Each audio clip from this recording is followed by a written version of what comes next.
Hello అండి, నమస్తే. ఈరోజు వీడియోలో బెండకాయ పచ్చడిని చాలా సింపుల్గా ఎంతో రుచిగా ఎలా చేసుకోవాలో చూపిస్తాను. బెండకాయ అంటే అస్సలు పడని వాళ్ళు కూడా ఉన్నారు. అలాంటి వారి కోసం బెండకాయలో ఉండే ఉపయోగాలేంటో ఒకసారి తెలుసుకుందాం. కరోనా కాలంలో రోగనిరోధక శక్తిని బలోపేతం చేయడం చాలా ముఖ్యం. అటువంటి పరిస్థితుల్లో బెండకాయలతో మీ రోగనిరోధక శక్తి పెరుగుతుంది. కాబట్టి ఈ కూరగాయను ఖచ్చితంగా వారానికి ఒక్కసారైనా తినడానికి ట్రై చేయండి. బెండకాయలో ఎన్ని లాభాలున్నాయో తెలిస్తే తినకుండా అస్సలు ఉండరు. బెండకాయను తినడం వల్ల షుగర్ బ్యాలెన్స్గా ఉండడమే కాకుండా మీ గుండెను చాలా ఆరోగ్యంగా ఉండేటట్టు చేస్తుంది. అలాగే వీటిలో దొరికే లెక్టిన్ అనే ప్రోటీన్ రొమ్ము క్యాన్సర్ వచ్చే ప్రమాదాన్ని కూడా తగ్గిస్తుంది. ఇలా ఇంకా ఎన్నో లాభాలున్న బెండకాయ పచ్చడిని ఎలా చేసుకోవాలో చూసేద్దాం. ముందుగా గ్యాస్పై కడాయి పెట్టుకొని కడాయి వేడయ్యాక కొన్ని పల్లీలని వేసుకొని ఇలా చిన్న మంట పెట్టి వేయించుకోవాలి.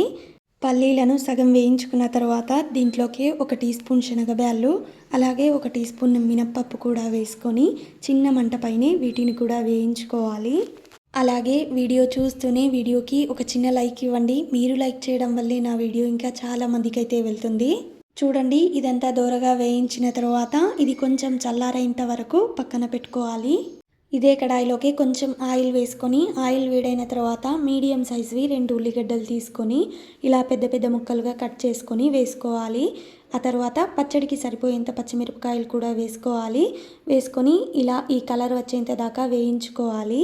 వేయించుకున్న ఉల్లిగడ్డల్ని ప్లేట్లో ఒక పక్కన తీసి పెట్టుకోవాలి. ఆ తర్వాత అదే కడాయిలోకి ఆయిల్ వేయకుండానే బెండకాయల్ని శుభ్రంగా కడిగి ఇలా పెద్దగా కట్ చేసుకొని ఈ బెండకాయల్ని దీంట్లోకి వేసుకొని అలాగే వేయించుకోవాలి. బెండకాయల్ని వేయించేటప్పుడు అస్సలు ఆయిల్ వేయకూడదు. అలాగే ఒక 3-4 నిమిషాల పాటు మీడియం సైజ్ మంట పెట్టి అక్కడే ఉంటూ వేయించుకోవాలి.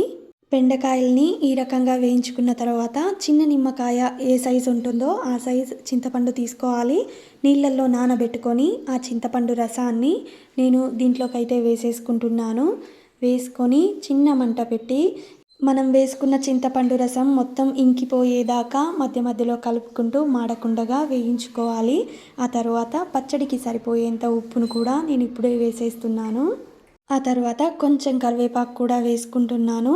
అలాగే ఒక గుప్పెడు కొత్తిమీరను శుభ్రంగా కడిగి ఇలా కట్ చేసుకొని వేసేసుకోవాలి. కొత్తిమీరను ఖచ్చితంగా వేసుకోవాలి.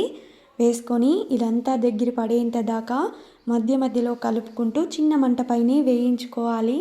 ముందుగా మిక్సీలోకి మనం వేయించి పెట్టుకున్నాం కదా పల్లీలు, శనగపప్పు, మినప్పప్పు, ఇదంతా మిక్సీకి వేసుకోవాలి. ఇలా మెత్తగా వేసుకున్న తర్వాత దీంట్లోకి ఉల్లిగడ్డ, పచ్చిమిరపకాయలు కూడా వేసుకోవాలి.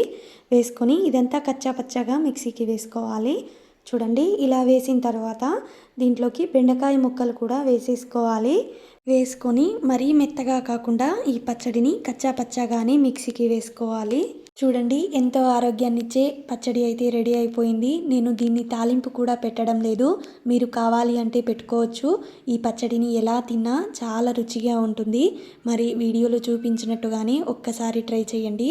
అలాగే ఇలాంటి ఇంకెన్నో మంచి మంచి వీడియోల కోసం ఇప్పుడే మన ఛానల్ని సబ్స్క్రైబ్ కూడా చేసేయండి. వీడియో నచ్చితే వీడియోకి ఒక చిన్న లైక్ కూడా ఇవ్వండి.